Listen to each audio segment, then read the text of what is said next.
Garuda Muda perkasa di Piala Asia Under 23, Australia hingga Korea Selatan dilibas oleh Garuda Muda. Indonesia siap menantang Uzbekistan atau Arab Saudi di semifinal Piala Asia 23. Lantas bagaimana peluang Indonesia untuk maju ke Olimpiade Paris nanti? Untuk membahasnya sudah bergabung bersama kami pecinta sepak bola, Bang Effendi Ghazali dan Opan Lamarah, pengamat sepak bola. Nanti juga akan bergabung bersama kami manajer Timnas, Pak Sumarji. Saya langsung sapa Bang Opan, Bang Ege, selamat sore. Apa kabar?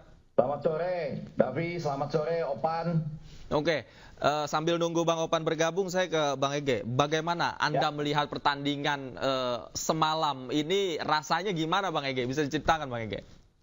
Ya, saya 3 kali menonton pertandingan sebelumnya ya, lawan Qatar di Jassim bin Hamad, kemudian lawan Australia dan Yordania di Abdullah bin Khalifa itu. Dan kemarin harus pulang lebih dulu menyelesaikan penelitian internasional soal pemilu kita. Mudah-mudahan nanti bisa menyaksikan ketika kita harus melaju di pertandingan selanjutnya. Tapi yang ingin saya katakan kemarin itu adalah puncak dakdikduknya saya. Kita tahu semua bahwa Korea Selatan adalah barangkali lawan yang paling berat ya. Jangan-jangan ini adalah final kepagian.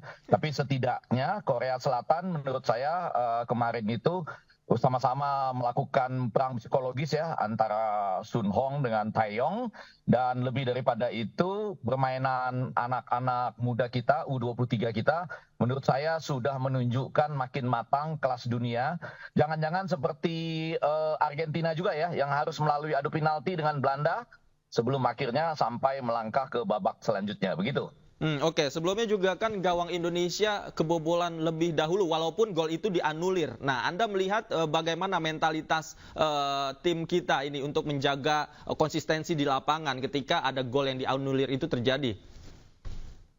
Ya, saya mendapat beberapa video dan itu penting ya untuk semacam pengetahuan ilmu komunikasi untuk sepak bola ya. Jadi saya ingin mengatakan bahwa video yang dikirimkan kepada saya baik pada saat membangkitkan motivasi serta juga untuk adanya pelatihan-pelatihan tentang VAR dan segala macam, menurut saya itu sudah cukup ampuh buat meningkatkan mental pemain dalam konteks berhadapan dengan situasi-situasi seperti harus menghadapi penalti, ada pengumuman VAR ya ketika wasit melihat VAR, serta bagaimana mengantisipasi supaya itu tidak terjadi. Demikian pula ketika sudah akan terjadi adu penalti. Jadi saya rasa itu persiapan yang baik, tidak hanya berdasarkan pengalaman pernah kalah, pernah menghadapi penalti yang bisa diatasi oleh Hernando Ari, sampai mampu unggul dengan baik ya 4-1 lawan Yordania, ditambah dengan banyak sekali classroom ya, kelas-kelas motivasi yang dilaksanakan oleh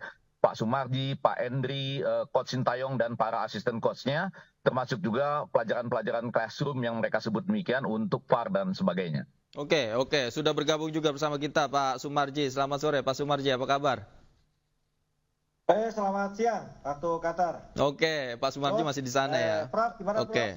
Halo, baik, masih di sini. Ya, mudah-mudahan segera nanti bisa bergabung lagi. Siap.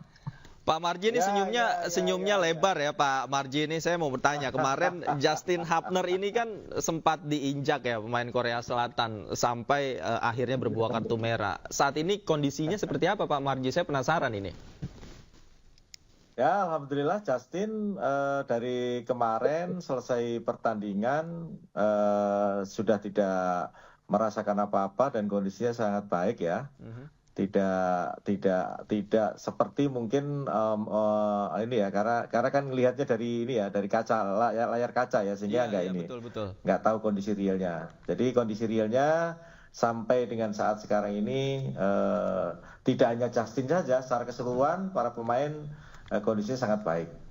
Sangat baik, dan tentu saja kemarin euforia juga terlihat ya dari tim Garuda Muda kita. Nah, sebenarnya Pak Marji, kalau Anda melihat bagaimana kemudian Rafael Struijk itu beraksi di lapangan, Anda melihatnya secara langsung, kemudian Anda juga merasakan secara psikologis deg-degannya seperti apa, bisa diceritakan? Ya, jadi kalau berbicara kaitannya dengan person to person para pemain ya secara keseluruhan ya, bukan Rafael saja ya, bukan Rafa saja. Saya merasakan bahwa para anak-anak kita ini itu betul-betul sudah berbuat semaksimal mungkin sesuai dengan arahan, sesuai dengan instruksi dan sesuai dengan apa yang sudah diajarkan oleh Coach Sintayong ya. Karena kan memang scene ini benar-benar Coach ini betul-betul dia detail dalam memberikan pembelajaran kepada para pemain. Jadi si A berbuat apa, kesalahan ada di mana, kelebihan ada di mana, kekurangan di mana, itu dia selalu sampaikan gitu. Nah itu bagian terpenting yang patut kita syukuri gitu. Terus bagaimana kaitannya dengan bagaimana kita bisa melihat penampilan Rafa kemarin seperti itu, bisa boleh dikatakan luar biasa lah, membangkitkan semangat para pemain yang lain dengan kondisi semua yang dimiliki oleh Rafa dikeluarkan semua, ditampilkan semuanya, dan hasilnya juga sangat luar biasa. Tentu ini kan bagian dari proses yang sudah dijalankan selama ini.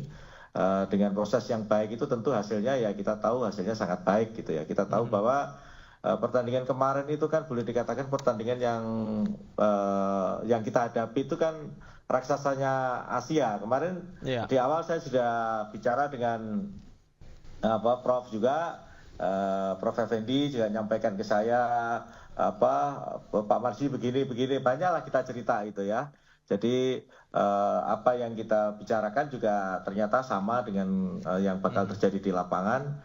Artinya dengan kondisi yang ada saat sekarang ini perkembangan khususnya perkembangan timnas U23 ke depan insya Allah akan semakin baik. Oke. Yang menarik juga kemarin pertandingan ini berjalan panjang 2 kali 45 menit dan juga sampai babak penalti. Bagaimana kemudian menjaga performa fisik teman-teman di lapangan? Usai jeda kita elaborasi, kita bahas lagi Bapak-bapak.